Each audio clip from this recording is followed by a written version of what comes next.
Sean ustedes bienvenidas, bienvenidos a Rezumba y Suena la Memoria, un espacio donde privilegiamos la imaginación, el palabreo, la inteligencia reflexiva, la buena comida, la buena música, el gusto por la vida. Rezumba y Suena la Memoria es una colaboración entre el Centro INA Veracruz, Librería Mar Adentro y América Afroindígena. Sean ustedes bienvenidos. Comenzamos.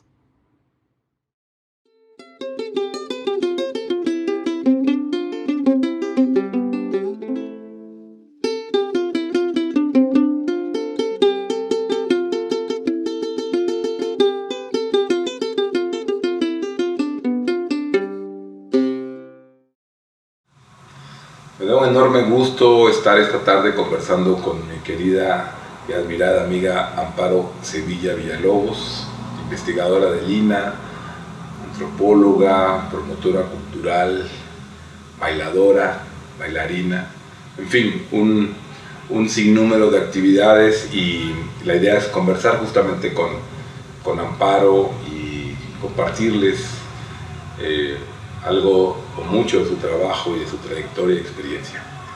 Amparo, gracias por aceptar platicar con nosotros en Rezumba y Suena la Memoria, que es como se llama esta serie.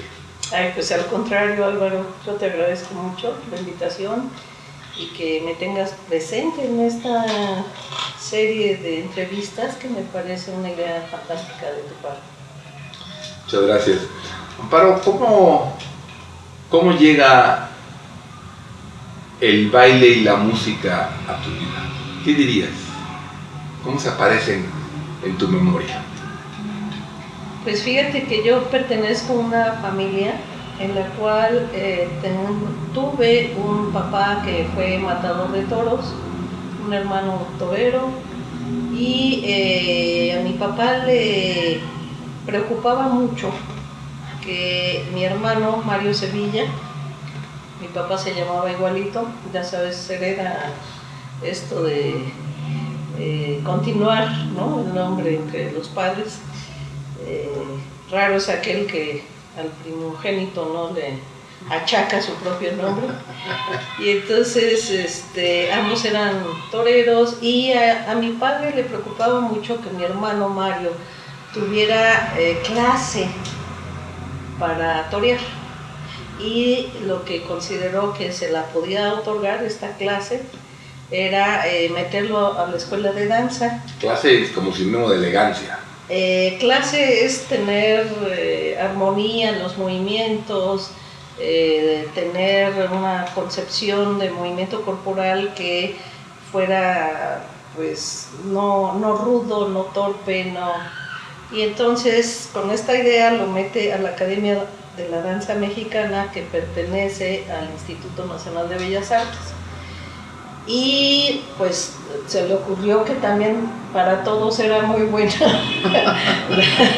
la profesión, y entonces metió a todos. Somos 4 hermanos, de parte de mi mamá y de mi papá, porque tengo otros 3 que eran anteriores de mi mamá.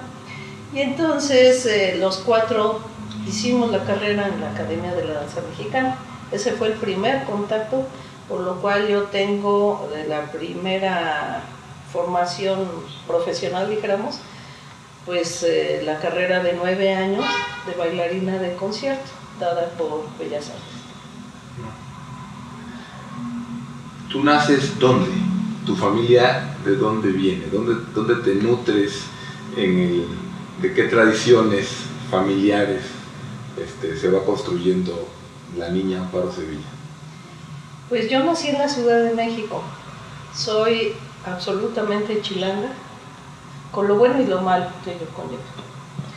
Y mis padres venían, mi mamá nace también en la Ciudad de México, para ser más precisos, en La Merced.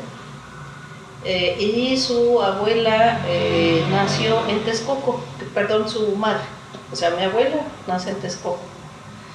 Y por parte de mi papá, la madre de mi papá viene de la Sierra de Durango, y emigraron por la Revolución a la Ciudad de México, y también llegaron a La Merced.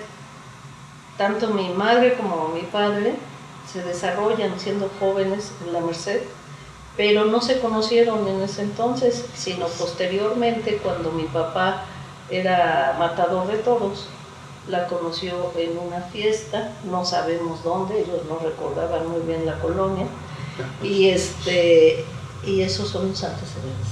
Qué bien, interesante.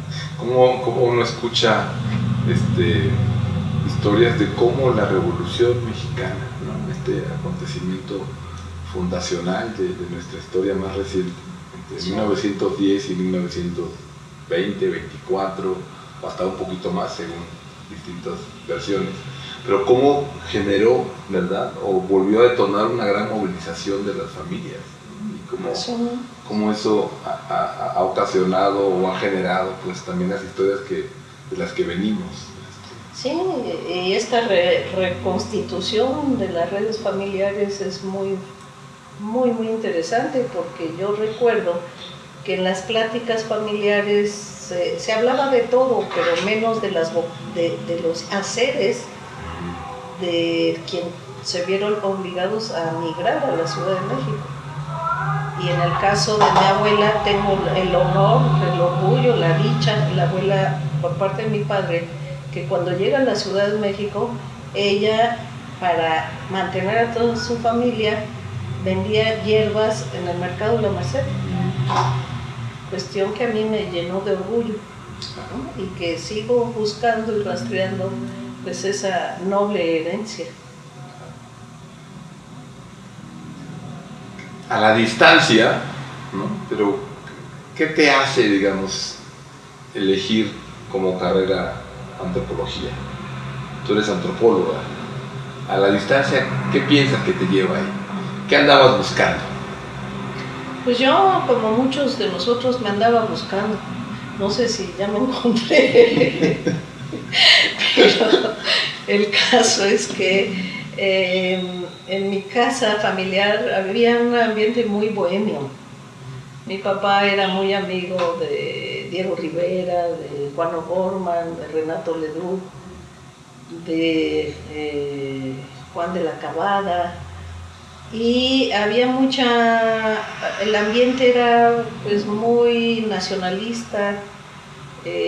Había muchas imágenes en mi casa de artesanías mexicanas, y la atmósfera me llevó siempre a tener mucha curiosidad por conocer a mi país de una manera profunda, para también conocerme a mí, para entender muchas cosas que estaban pululando en el aire dentro de la vida familiar.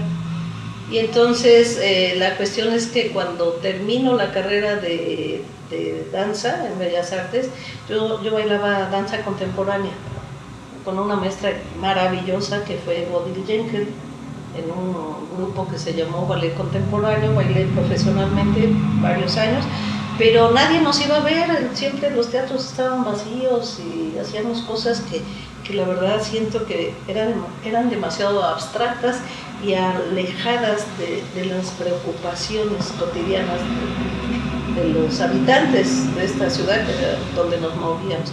Y entonces, terminando la carrera de danza, me metí a estudiar antropología.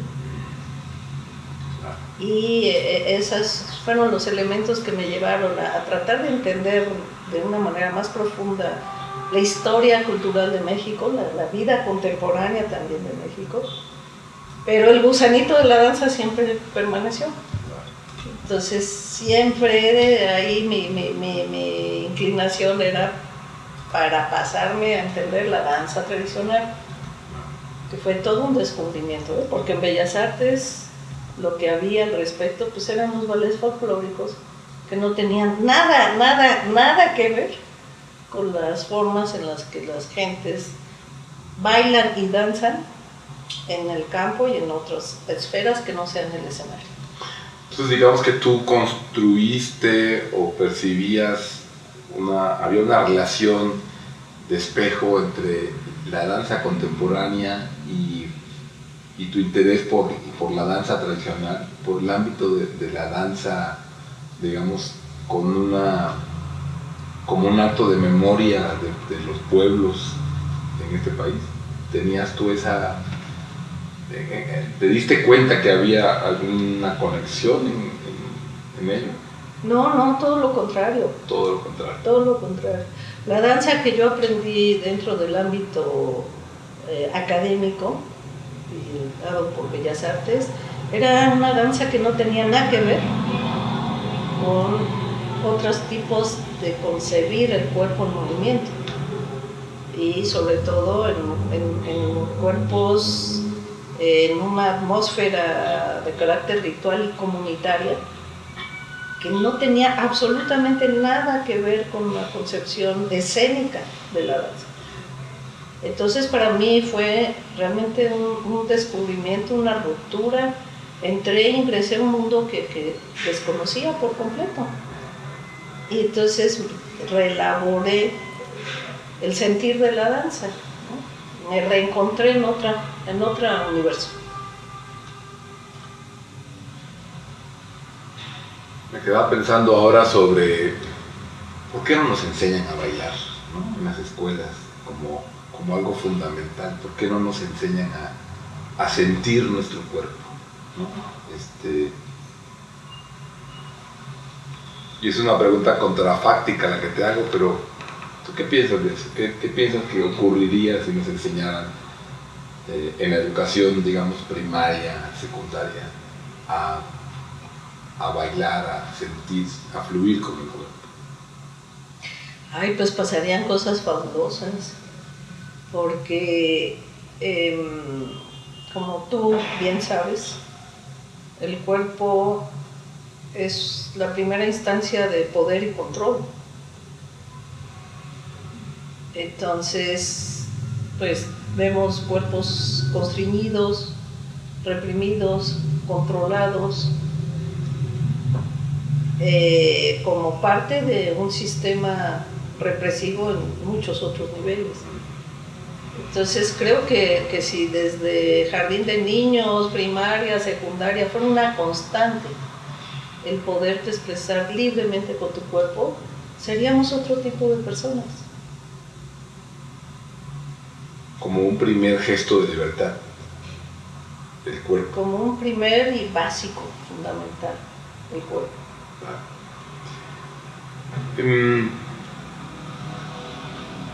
¿Cómo llegas o cómo haces del tema del danzón y de los lugares para bailar danzón un tema de investigación que se culmina en un libro bastante conocido y por lo que mucha gente te ubica? Los templos del buen bailar. Los templos del buen bailar. ¿Verdad? ¿Cómo llegas por qué el danzón y por qué no el cha-cha-cha, por qué no el son montuno, por qué el danzón? Bueno, mira, lo interesante de esta oportunidad que me das es de ir tejiendo en mi memoria justamente como estos caminos que se te van abriendo en la vida, pues de pronto pueden ser 3 y optas por uno, o regresas al segundo que medio viste en algún momento, en fin. En este tejer andares,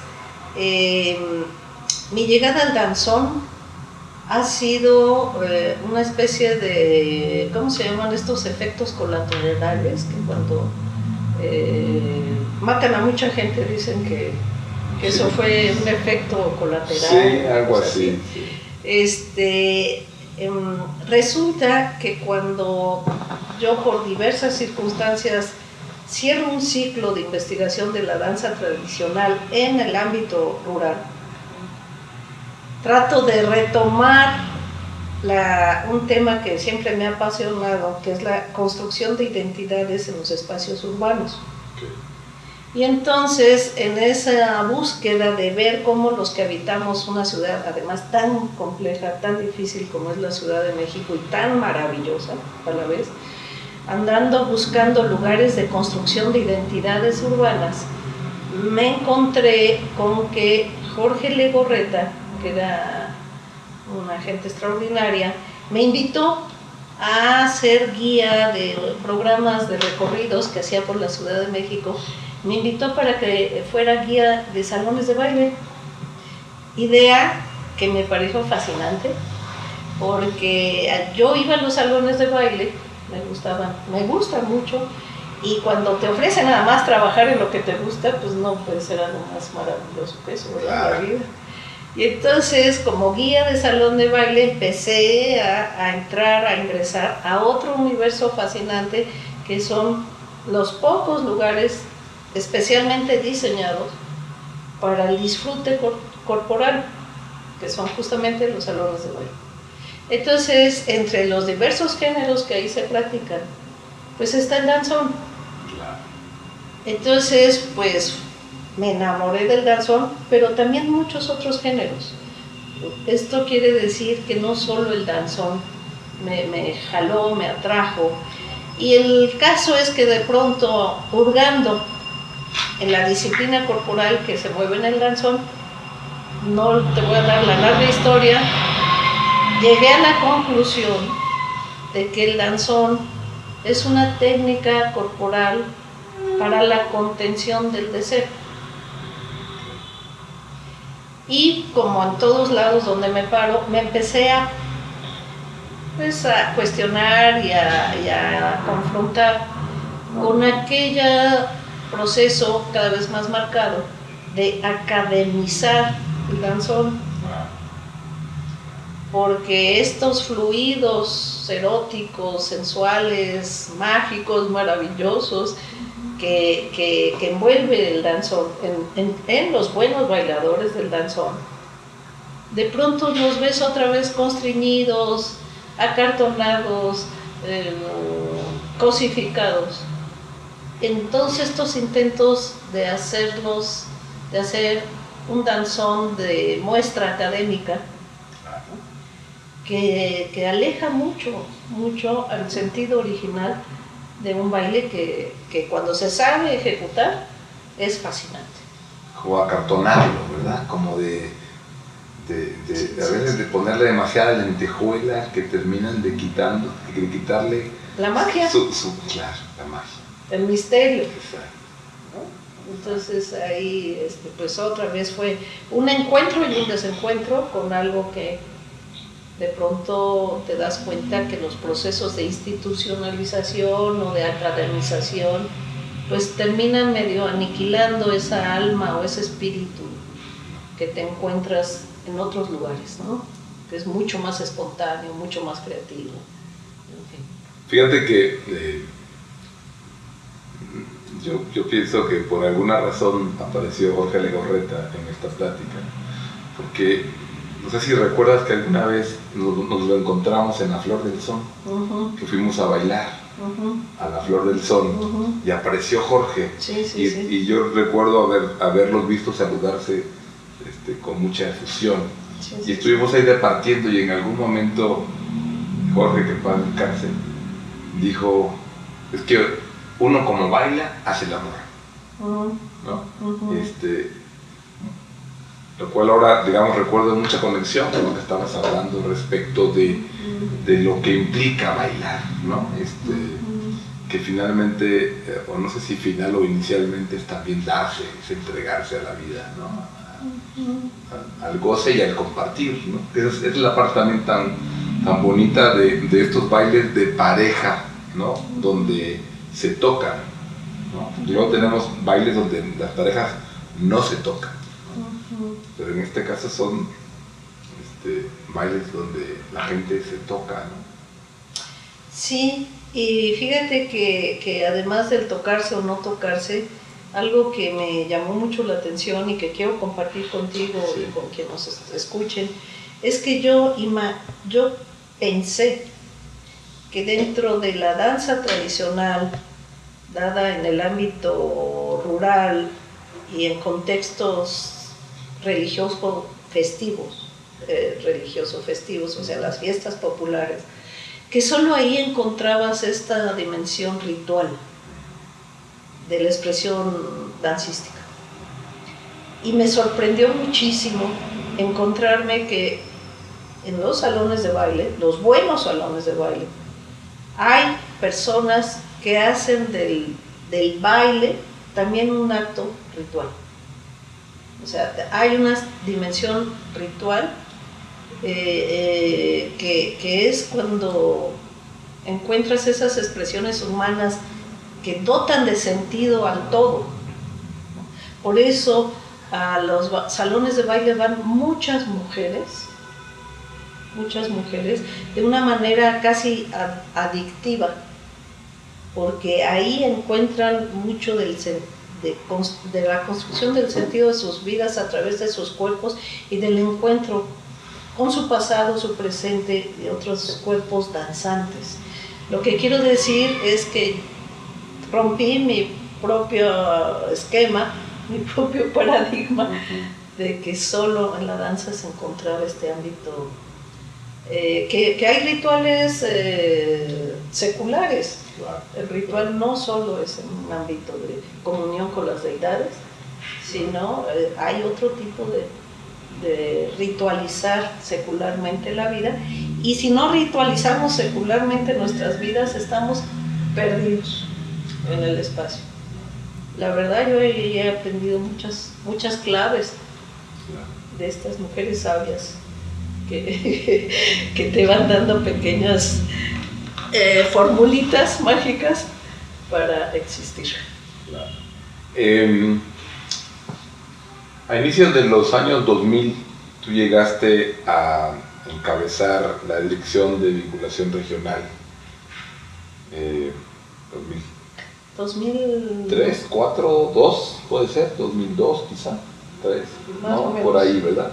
2003, 2007, no, 2000, no. 2000, 2007. Tienes razón, ¿no? Bueno, ya no me acuerdo, pero por ahí andamos. andamos. Como 2002, 2003. Okay. Eso sí, lo sé. Hasta el 2010 estuviste. Okay. Enero del 2010. Gracias.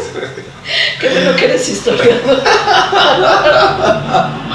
Pero tú llegas a la Dirección de Vinculación Regional, y eso para mí es muy importante recordarlo.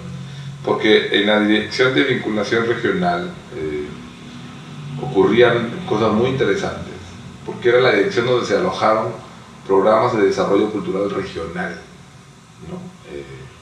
Que tenían la pretensión de ser de alcance nacional, aunque en la práctica funcionaban 7 programas, quizá 6 programas, quizá un séptimo que no terminó de cuajar. ¿Qué fue para ti estar trabajando en estos programas de desarrollo cultural regional, que implicó una forma distinta de entender la relación entre estados y la federación, pero sobre todo poniendo en el centro de estos programas un criterio regional y ya no solo estatal? ¿Cómo lo ves? Bueno, yo creo que estos programas fueron programas muy importantes en el desarrollo de la vida cultural de nuestro país, y en gran parte se le debe a esa propuesta a Eudoro Fonseca, quien me invitó muy amablemente a incorporarme a su equipo de trabajo, ¿no? Cosa que acepté gustosísima, porque antes yo había tenido vinculación con, sobre todo, el programa de la Huasteca.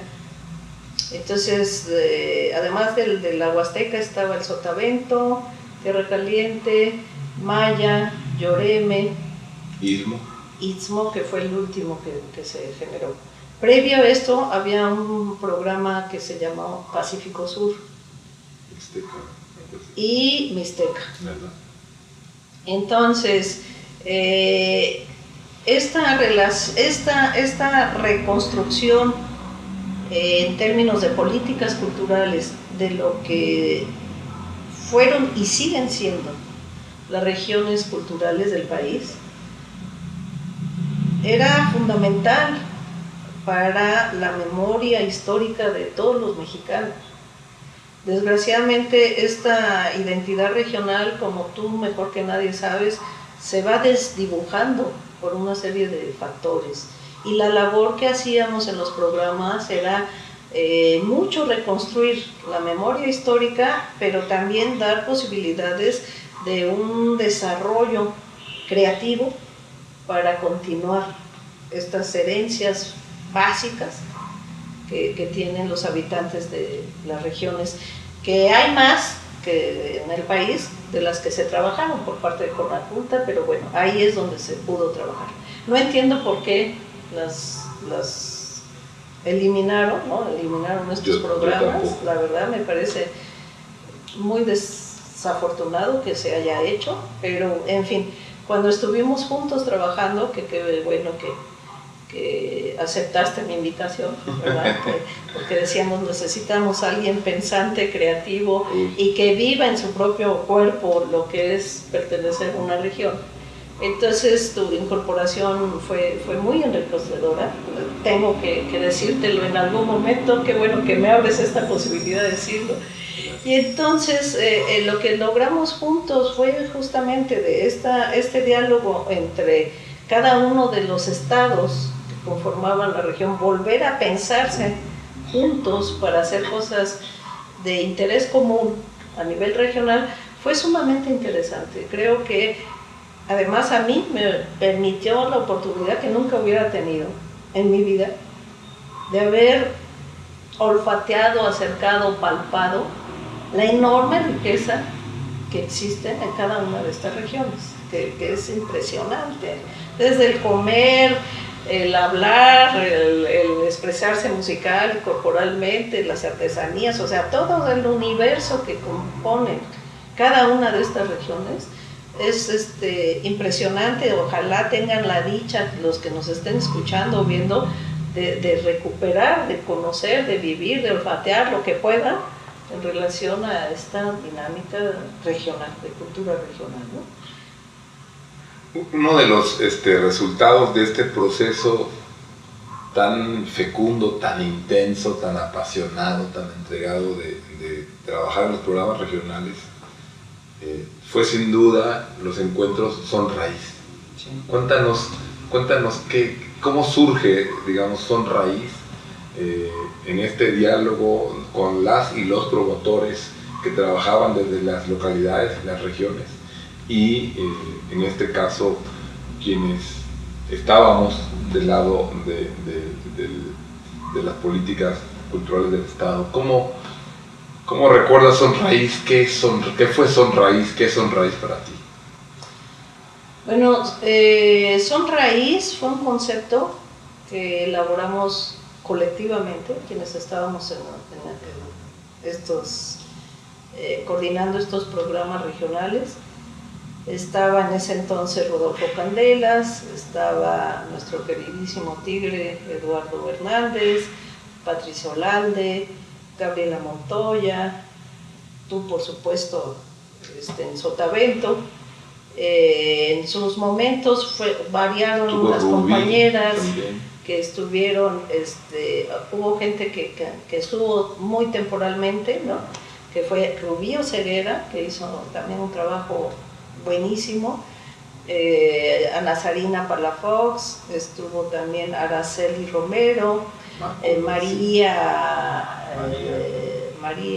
García, ¿quién se llama? Marco García, claro. Que también, bueno, éramos un equipazo, entre todos. Pati Pascual, Raquel, Octavio Hernández Espejo, que también estuvo ahí un tiempo con nosotros, Aide Valderas, Michelle Hernández, Valderas, Aide, que bueno, Aide se incorporó ya casi al final, ¿no? Alejandro, que también logramos en sus momentos, en fin, claro. Fuimos varios compañeros, pero entonces ahí la idea surgió porque se ubicó que un elemento básico de la construcción de identidades regionales es justamente la música, de los elementos identitarios más visibles.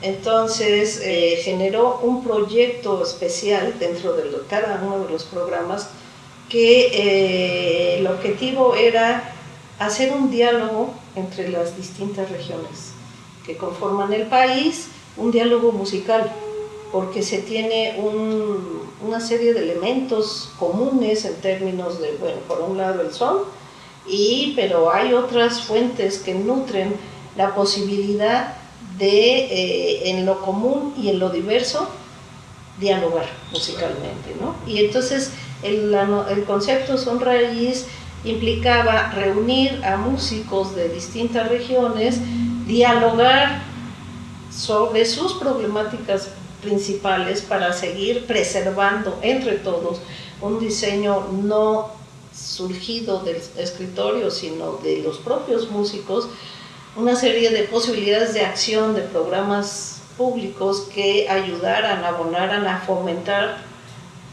el conocimiento y la ejecución de la danza, de la música y la danza tradicional mexicana. Entonces, esto se llevaron a cabo alrededor de 5 o 6 encuentros nacionales en distintas sedes, íbamos cambiando de estado, y después de estos interesantísimos diálogos entre músicos se ofrecían conciertos al aire libre gratuitos en donde se presentaban músicos, los músicos de las diversas regiones. Ahí se dieron encuentros fascinantes, yo recuerdo a muchos músicos verdaderamente impactados, emocionados, conmovidos de escuchar directamente a músicos que venían de lugares muy distantes y que no, o sea, había tenido la posibilidad de compartir en un mismo espacio pues estos conocimientos tan importantes para la vida comunitaria. Entonces, porque ni siquiera se sabía que existían esas tradiciones, ¿no? También esa era parte de la magia porque era realmente un encuentro y un redescubrimiento, ¿no? Redescubrimiento. Entonces, por ejemplo, había un diálogo que nunca olvidaré entre un músico mayo, Bernardo Esquer, que hablando con un músico huasteco, ¿cómo se llama? Ahorita no recuerdo, un musicazo violinista, los dos de origen náhuatl, en términos de los canarios, porque los canarios los interpretan los mayos, pero también las poblaciones nahuas. Claro. Y entonces, cuando se dieron cuenta ellos dos que uno de los géneros más importantes de su repertorio musical eran los canarios, empezaron a dialogar no a través de la lengua, uno hablaba náhuatl y otro mayo, sino de la música. Y fue una hermandad y un redescubrimiento y un diálogo musical verdaderamente fabuloso, ¿no? Entonces, ese tipo de cosas se propiciaban, no solo en la presentación en escenario, sino sobre todo, principalmente, en ese diálogo que te permite el convivir, claro, convivir algunos días, claro. El compartir, el convivir, pues tus saberes, ¿no? Claro. Y una cosa que yo pienso que es que justo en estos momentos, y me refiero a las políticas culturales que vemos puestas en práctica en este momento, en el 2023, es que donde se ponía el acento era en los procesos cotidianos de transmisión de saberes, ¿verdad? De manera que los encuentros o festivales que habían en las regiones o son raíz eran el resultado y la consecuencia de un trabajo a nivel comunitario, a nivel cotidiano, hormiga, porque ahí estaba puesto el acento, ¿no? Y es algo que hoy vemos bastante desdibujado, ¿no? Y siempre la tentación que uno observa en muchas y en muchos de creer que de lo que se trata es subir al escenario a un gran soporte con un enorme equipo de sonido, porque eso significa dignificar, ¿verdad? O modernizar, ¿no? Y contra eso también, digamos, hemos venido luchando y combatiendo. Y Son Raíz fue también esa posibilidad de pensarnos de otra manera, ¿no? De un diálogo, de un hermanamiento, que pasaba por muchos canales, ¿no? Desde la comida, ¿verdad? Siempre la comida también un papel tan central en esa conexión humana, ¿no? Sí, sí. Y la verdad, cada compañero que albergó, que fue sede de esta Son Raíz, pues se les agradece muchísimo. Ahí estuvieron en ese proyecto muy comprometidos Arturo Barradas, estuvo Junípero Cabrera, estuvo Josafat Nava, estuvo Arturo Castillo, Cornelio Santamaría. O sea, ellos recibían en su estado, ahora sí que a la banda, ¿verdad? A un montón de músicos, y hicieron magia para, entre sus propios recursos y los que aportaba la institución, generar estos espacios de un profundo encuentro. Entonces, pues el agradecimiento permanente a estos compañeros que siguen picando piedra en sus lugares y luchando para que la música que tiene memoria, que tiene raíz, no se pierda, ¿no? Por eso se llamó Son Raíz. Claro. Amparo, tú eres investigadora del INA, sí. de la DEAS, del INA, y sé que has venido trabajando sobre el tema tan importante en estos momentos también de la vida cultural y social, de las parteras, el trabajo que hacen en las parteras y la partería. ¿Me puedes contar un poco de esto que estás haciendo ahora? Pues te agradezco que lo preguntes. Yo a veces pienso que ha de haber gente que dice, bueno, y ahora Amparo está con las parteras, pues ¿qué le pasó, no? Anda brincando de aquí para allá y que no tiene un hilo conductor. Y pues fíjate que sí lo hay. Sí, el hilo conductor es el cuerpo, es la magia, es la búsqueda de las técnicas del encantamiento, que para mí eso es la música tradicional mexicana, y también la danza. Hay una serie de elementos que te van llevando a un camino que pareciera demasiado disperso, pero que tiene una raíz común. Entonces, al campo de la partería llegué porque me invitaron las parteras. O sea, ellas llegaron a una compañera que trabaja con las parteras, llegó a una conferencia que daba yo sobre los efectos nocivos de los procesos de patrimonialización por parte de la UNESCO, y es que en Colombia se patrimonializó la partería y ellas querían saber si era un recurso adecuado para seguir en México. Entonces fue el gancho de entrada, y a partir de ahí, cuando conocí la problemática, que muy poca gente en el país sabe, que ha habido políticas públicas deliberadas para desaparecer la práctica y los conocimientos de las parteras indígenas tradicionales, ¿sí? Entonces, pues me atrapó y sentí un compromiso dado justamente por tener una abuela, además, yerbera, ¿verdad? Claro. Y por tener una lucha que espero la pueda seguir dando toda mi vida, por esta ante la diversidad de formas de controlar el cuerpo femenino, de controlar, sí, por supuesto, hombres y mujeres, pero en el sentido del cuerpo. Cuando tú ves lo que está sucediendo, por ejemplo, ahorita en México, que somos uno de los países con mayor índice de cesáreas innecesarias, cuando se medicaliza el parto de una manera tal que es verdaderamente absurdo, porque lo que importa es la ganancia de las industrias farmacéuticas, en fin, cuando ves otra situación de despojo, de pérdida de conocimientos ancestrales, que es lo que la música tradicional mexicana también se da. O sea, muchas de las problemáticas que encontramos con los músicos, que además son sanadores, los buenos músicos, tú lo sabes mejor que nadie, Álvaro, saben sanar el alma y el cuerpo. Y las parteras hacen lo mismo. Entonces hay, por supuesto, que puntos de conexión en donde se está en una misma lucha, la preservación de conocimientos muy profundos que te permiten vivir de una manera sabia. Y ese es el tema, ¿no?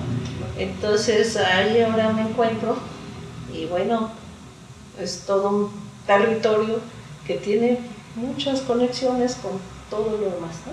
Parte de este trabajo se ha plasmado en un documental. Sí. ¿Nos puedes contar un poco de este En documental? YouTube, ¿Ya se puede ver? En YouTube hay, pueden consultar, se llama La Partería, Saberes y Prácticas en Riesgo, está dividido en dos partes porque salió muy largo. Y también hay una publicación en el INAH que se llama Análisis del marco legal vinculado a la partería tradicional, publicado por el Instituto Nacional de Antropología, está en redes, es publicación virtual, y estamos viendo la posibilidad de hacer una exposición también sobre el tema, porque, como decía anteriormente, se conoce poco, muy poco, la problemática de esta extinción deliberada de la partería. Es un proceso de etnocidio, como en muchos otros campos y temas, se está llevando a cabo un grave etnocidio. Para ir cerrando esta sabrosa y nutriente plática, como investigadora del INAH, tanto tú como yo, ¿qué piensas que tenemos como tareas por hacer y por seguir haciendo en el contexto del país que tenemos? Bueno, como investigadora del INAH, que me parece una institución muy noble, muy importante en el país, creo que tenemos que tener muy claro todos los investigadores que tenemos un compromiso, y el compromiso es la custodia del patrimonio. ¿Cómo entender esta palabra que se dice mucho en los discursos oficiales, verdad? Qué horror. Pues es defender justamente todo aquello que da una razón de ser al país, y es la cultura, es la cultura. Entonces, tan importantes son las zonas arqueológicas como lo es los sucesos históricos, como lo es la vida contemporánea de los pueblos que nutren.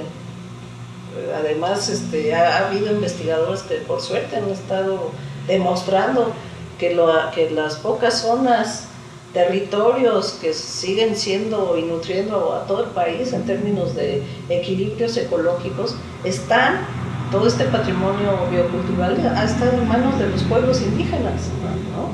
O sea, todos estos elementos son sumamente importantes para nuestro país, no solo la arqueología. Y un poco ahí el tema es que cuando se habla del Instituto Nacional de Antropología e Historia, se piensa que solo hay arqueólogos, y la labor de los arqueólogos es muy importante, pero también de las muchas otras disciplinas que componen el instituto. ¿Sería posible para ti elegir entre tu quehacer como antropóloga o bailadora? Pues no es posible la separación, aunque a veces cuesta mucho trabajo. Termino la narración platicándoles una experiencia que yo decía, ay caray, tengo que lograrlo. En Cuba, precisamente en una ceremonia con tambores batá, pues yo iba con curiosidad, sobre todo de antropóloga, porque mi sueño siempre era estar en una ceremonia así. Y cuando me descubrí antropóloga, pero me jalaban los tambores para dejar de ser antropóloga y darle vuelo a la hilacha, pues lo intenté, y entonces traté de entrar, de compenetrarme y sacar mi parte danzaria. Pero cuando estaba yo metida en la parte danzaria a pleno, me di cuenta que me estaba perdiendo la oportunidad de observar qué estaba pasando y alejarme de mi propio cuerpo. Entonces, la verdad, no es fácil en el momento de la acción poder realmente integrar las dos pasiones. que al final somos muchas cosas, ¿no? Muchas energías. Sí. Te agradezco. Espero poderlas integrar. Oye, te agradezco mucho este tiempo que te has hecho para platicar. Al contrario, bueno. Gracias, Muchas Amparo. gracias.